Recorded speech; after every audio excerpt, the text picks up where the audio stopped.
My name is Jonathan Etzler, and I'm a bachelor student at the Stockholm Academy of Dramatic Arts, and I study film directing. And my name is Maja-Stina Åsberg, and I am also BA student, first year student at the same school, studying production design. And my name is Emilia Rossi, and I study cinematography. And we are here to present our project. We're going to do this case study of our project called Hypnagogia. And Hypnagogia is the state between waking life and dreaming. So we're going to start by watching a short clip from it. It's actually shot. We filmed a computer that was hooked up on an Oculus, so the quality isn't that good, but it gives you an idea of the feeling. There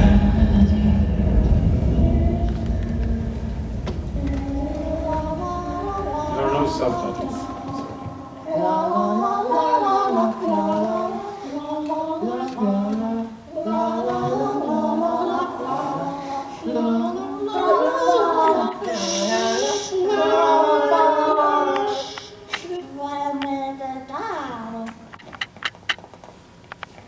Var kommer du ifrån? Vad heter du? Har du suttit där hela tiden? Att vi kanske borde vara rädda.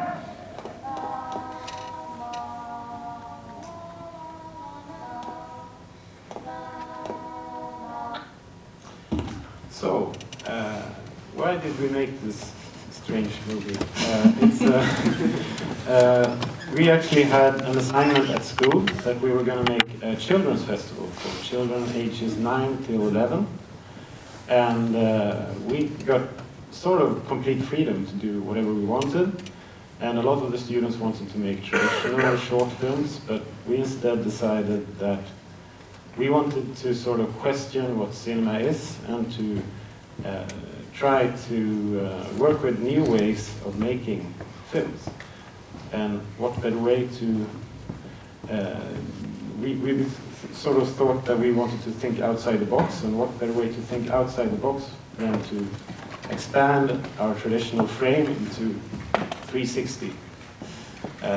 So what we did was that we came up with this idea, and nobody of us had ever done a VR film or 360 video, and most of us hadn't even watched a VR film, and we had 6 weeks to complete this. And with this sort of with the start, we just started researching how to do it, and started to discuss what sort of content we would have. And we had a very collaborative process when we made this. So we were a group of, I'd say 10 students or 12 students, and we were all in sort of a flat structure. We all came up with ideas. And one thing that was for certain was that we wanted to do it in the point of view, the first-person perspective, since we felt that the media sort of demanded it. Yes. So I'm really bad with remembering what I'm supposed to say, so I'm gonna I'm gonna read some from my script. So as we started to talk about this project, I felt like I, as a production designer, wanted to have more control over the space and the world we were starting to shape.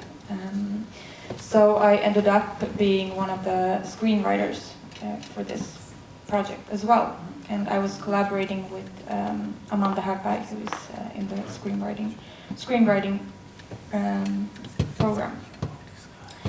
And since we were all newbies at VR and 360, we decided to work with a flat structure, like Jonathan said. And it was interesting because sound, for example, became a big part of the process already from the beginning, and we had a sound mix before we started shooting. in my case, I became inspired when we attended Fora and the conference there, and I saw Alex McDowell talking about his work on Minority Report, and he was and how they built the world, and they used kind of a non-linear process, and the script was written after the world was built.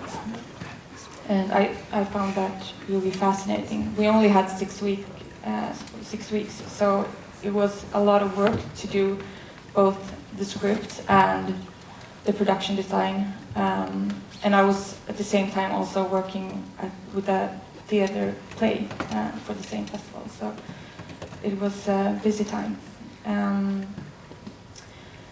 So we wanted to make a surreal story already from the beginning of the process.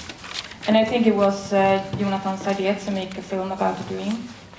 And for Amanda and myself, we felt like the surreal dream needed to juxtapose to something familiar and maybe mundane, something that felt like everyday life. So we placed the story at a dentist, and the viewer is the patient getting treated and getting sedated. We thought this was interesting also because it's an experience that especially maybe children find a bit dreadful. The plot is very simple. The viewer finds itself at this dental office, or what it's called, and is getting sedated, and then he or she ends up in the woods with his family being really strange and negligent, and yeah, the dream becomes more and more surreal and absurd as it goes on.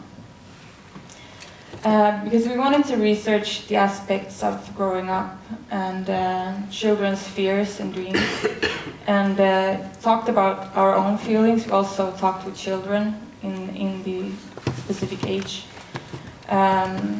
And we could all relate to feeling excluded, the sensation of being excluded and not fitting in, being different in one or the other way. As for the space and production design, I wanted to try to use a false perspective or some kind of version of Ames' forced perspective. I know that someone mentioned it at the workshop yesterday, and even though I didn't have the budget to tilt the floor and stuff like that, so it became a really simple version of some kind of naive Alice in Wonderland kind of look. And yeah, this is from my mood board. And next one as well is from the woods. And Mila is going to talk about the lighting, but here is an example of collaboration between our departments. Yeah, I think that's it. Everyone was helping out as well, the whole team, as you can see. That's our editor at the top. He was really angry all the time. He hated working with physical things. But he looks happy. All right. So we have these big visions, and we use this tiny camera to shoot everything. So it's we used an Etania lens on this GoPro. And, so what it does is it captures 280 degrees. So the final remaining 80 degrees is, of course, behind the camera. And this we could either fill with animation, because we blended in a lot of animation in our film as well, or we could film once more and then fill in the final piece, of course. Because we chose in the end to have a very static camera, mainly due to the fact that, when we were testing all kinds of things, especially me appeared to get motion sick immediately as soon as the camera was moving just a little bit. So Especially since we were working with a large amount of kids, we did not want to risk any chances of puking around the place. And yeah,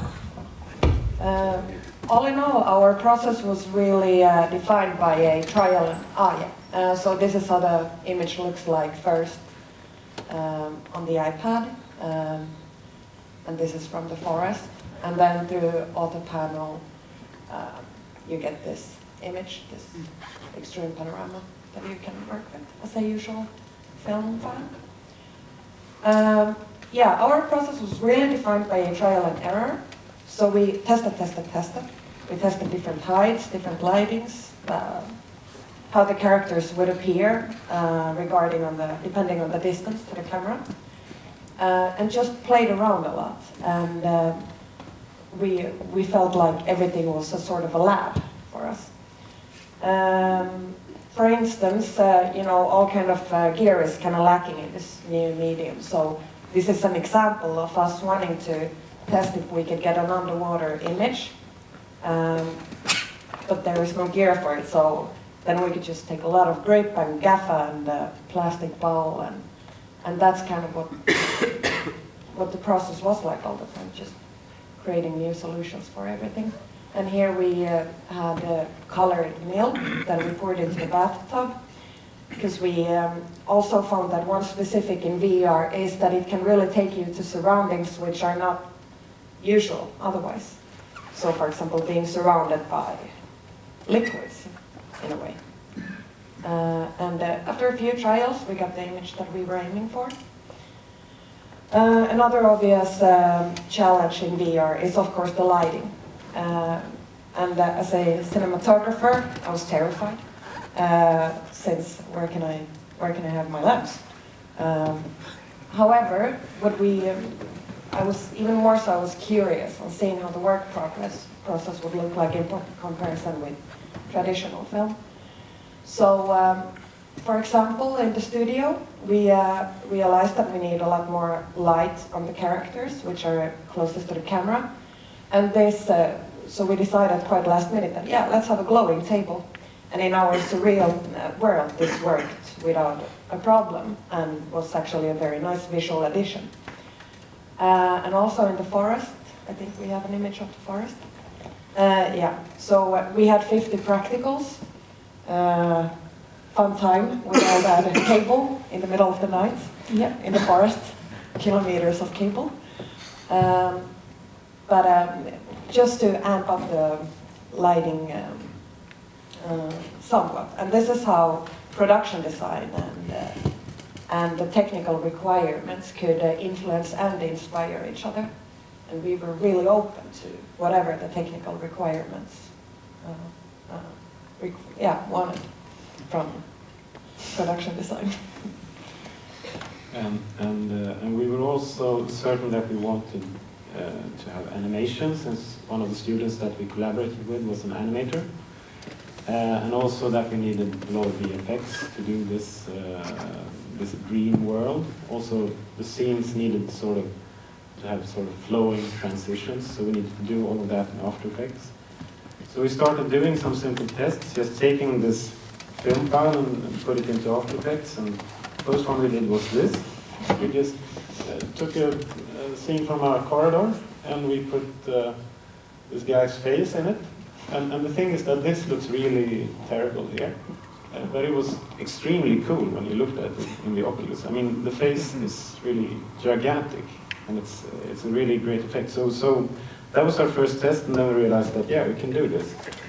And here's another instance. We shot actors walking around talking, and we recorded their audio. And then we gave this to our animator, who did a rotoscope animation of it, where he drew frame by frame the characters. And we put this image in AutoPano, and in the end, it looks like this. And here's another example. In the end of the film, you get a lot of applause from a lot of people.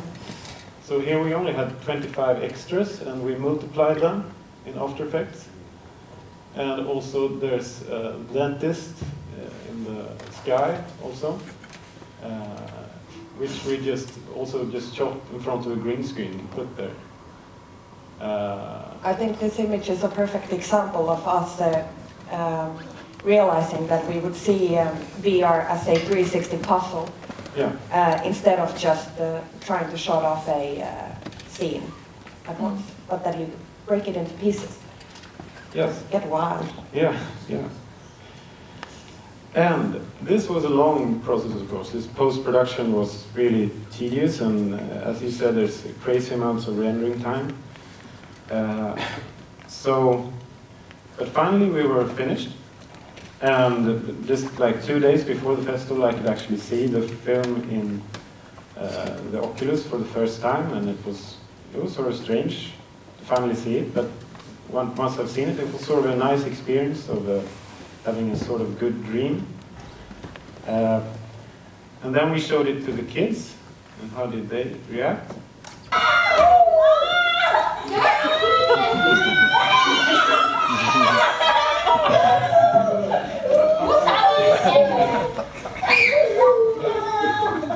Yeah, so yeah, we were sort of surprised by this.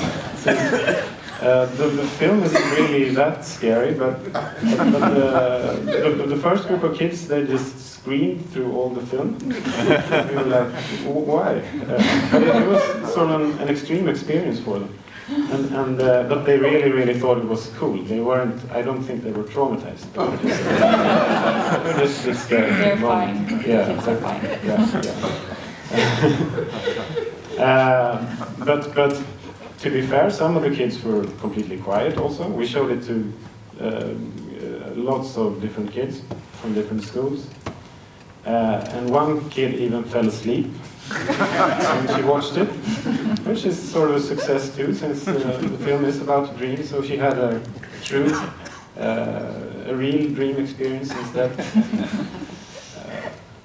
And, well, to summarize this, and the reason we came here to do this case study was to show that, well, first of all, that it's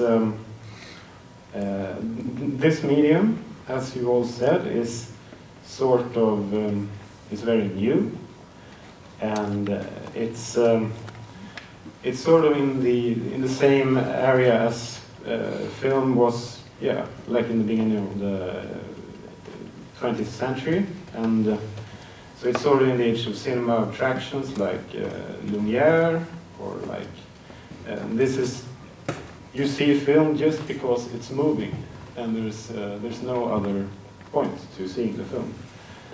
So that's usually, a lot of people watch VR films right now just because of that.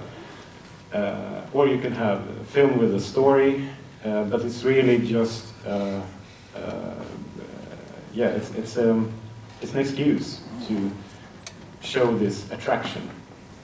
But what we wanted to say with this is just that, first of all, that it's not that hard. You can do a film that's 8 minutes long for 6 weeks, and it works out fine.